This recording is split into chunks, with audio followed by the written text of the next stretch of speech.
आज सप्ताह का पहला दिन है, लेकिन आज शेयर मार्केट खुलते ही निवेशकों की टेंशन बढ़ गई है क्योंकि सेंसेक्स में 700 अंकों की गिरावट दर्ज की गई है। 6 कारण ऐसे हैं जिन्होंने बाजार का मूड बिगाड़ दिया है।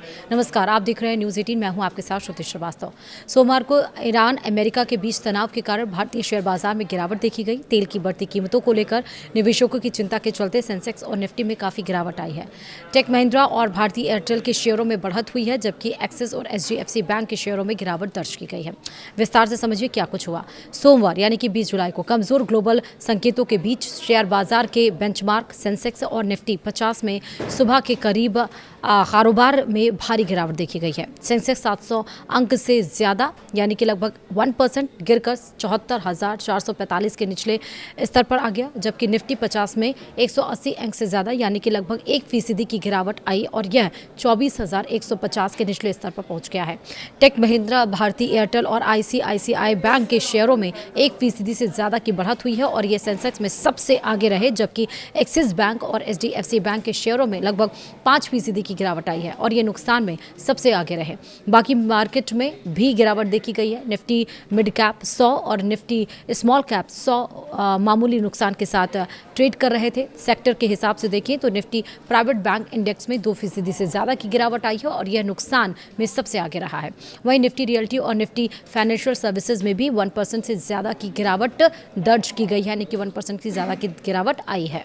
वहीं निफ्टी पीएसयू बैंक इंडेक्स में 1% से ज्यादा की बढ़त देखी गई है। हालांकि कुल मिलाकर मार्केट का रुख थोड़ा पॉजिटिव रहा। वहीं एनएसई पर 1355 शेयरों में बढ़त और 1246 शेयरों में गिरावट देखी गई है, जबकि 116 शेयरों में कोई बदलाव नहीं हुआ है। तो आइए आपको भी बताते हैं कि आखिर वो कौन से 6 कारण हैं जिनकी वजह से शेयर बाजार में गिरावट देखने को मिल रही है।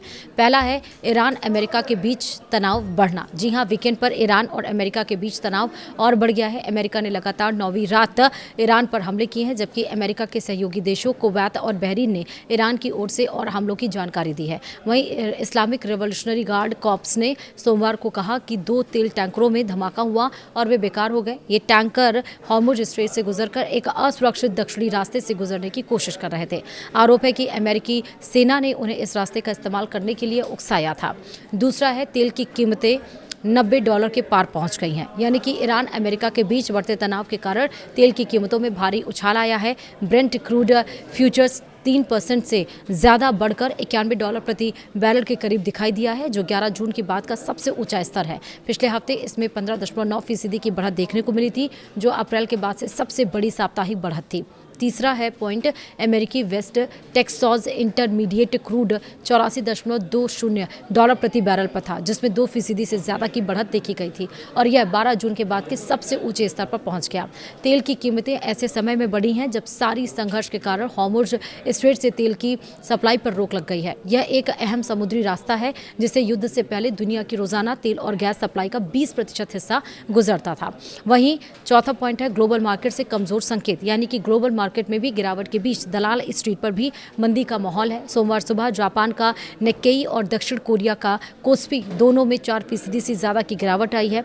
वहीं ताइवान वेटेड मामूली नुकसान के साथ लाल निशान में कारोबार कर रहा था। पिछले सेशन में वॉल स्ट्रीट में भी भारी गिरावट देखी गई थी। शुक्रवार को S&P 500 और टेक हैवी नेस्डैक में 1% से ज्यादा की गिरावट आई है, जबकि डॉव जोन्स इंडस्ट्रियल एवरेज में लगभग 0.8% की गिरावट हुई है। पूरे हफ्ते की बात करें तो S&P 500 में 1.55% की गिरावट आई है, जबकि नेस्डैक 2.9% और डॉव 0.93% नीचे बंद हुई है। वहीं Q1 नतीजों के बाद भी बैंक शेयरों में भारी गिरावट हुई है। यह भी एक फैक्टर है जिस वजह से आज का शेयर बाजार लाल रंग के साथ खुला, यानी कि बाजार में गिरावट का मुख्य कारण बड़े बैंकों के शेयरों में ज़बरदस्त बीक वाली रही है, क्योंकि उनके Q1 के नतीजे उम्मीद के मुताबिक नहीं रहे हैं। एक्सिस बैंक और एचडीएफसी बैंक के शेयरों में लगभग 5% की गिरावट आई है, जबकि कोटक महिंद्रा बैंक के शेयर 3% से ज़्यादा गिरे हैं, जिससे सेंसेक्स में सबसे ज़्यादा नुकसान इन्हीं शेयरों का रहा है। इन बड़े प्राइवेट बैंकों में शनिवार को जून तिमाही के नतीजे घोषित किए गए थे और आज उनके शेयरों पर इन नतीजों का असर दिखा है। वहीं उसके बाद बॉन्ड यील्ड में बढ़ोतरी हुई है। यूएस ट्रेजरी यील्ड में बढ़ोतरी हुई है, जिससे इक्विटी बाजार का सेंटीमेंट और कमजोर हुआ है। बेंचमार्क US10 साल की नोट की यील्ड बढ़कर 4.551% हो गई है, जबकि 30 साल के बॉन्ड की यील्ड बढ़कर 5.073% ही रह गई है। 2 साल के नोट की यील्ड, जो आमतौर पर फेडरल रिजर्व की ब्याज दरों की उम्मीदों के साथ चलती है, बढ़कर 4.13% हो गई है। बॉन्ड यील्ड बढ़ने से आमतौर पर बॉन्ड निवेशकों के लिए ज़्यादा आकर्षक हो जाते हैं, जिससे बाजार में कुछ गिरावट आ सकती है।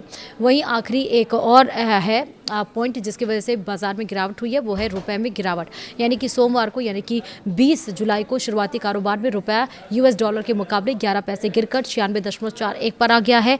एलकेपी सिक्योरिटीज़ में कमोडिटी और करेंसी के VP research analyst Jatin Trivedi ने यह कहा है कि कच्चे तेल की ऊंची कीमतों और विदेशी फंड के सतर्क प्रवाह के कारण रुपए का रुख कमज़ोर बना हुआ है। उन्होंने कहा कि बाजार के जो पार्टिसिपेंट्स हैं वो अगली चाल के लिए वैश्विक घटनाक्रम, कच्चे तेल की चाल और एफआईआई की गतिविधियों पर बारीकी से नज़र रखें। उन्होंने आगे भी कहा कि तकनीकी रूप से रुपए के 96.55 की रेंज में कारोबार करने की उम्मीद है और कुल मिलाकर रुझान कमजोरी की ओर ही रहेगा। तो ये तमाम 6 कारण रहे, तमाम ये 6 फैक्टर्स हैं जिनकी वजह से आज बाजार कमज़ोर रहा। लेकिन ये भी आपको देखना होगा कि बाजार अगर कमज़ोर है तो शुरुआती जो टाइम होता है उसमें आपको ट्रेडिंग बड़े संभल के करनी होती है। दूसरा ये कि आप जो है वो स्टॉप लॉस के साथ ही आप चलिए और कितने परसेंट जितना आप इन्वेस्ट कर रहे हैं, जितना आप ट्रेड करना चाहते हैं, उसके अमाउंट को 1 या 2% ही आप रिस्क के साथ चलिए। और खासकर अपने एक्सपर्ट्स, अपने जो एडवाइज़र हैं, अपने जो एक्सपर्ट्स हैं, उनकी सलाह मानते हुए ही, मार्केट को समझते हुए ही आप अपना आज का पैसा ट्रेड में लगाइए। फिलहाल वीडियो में इतना ही। नमस्कार।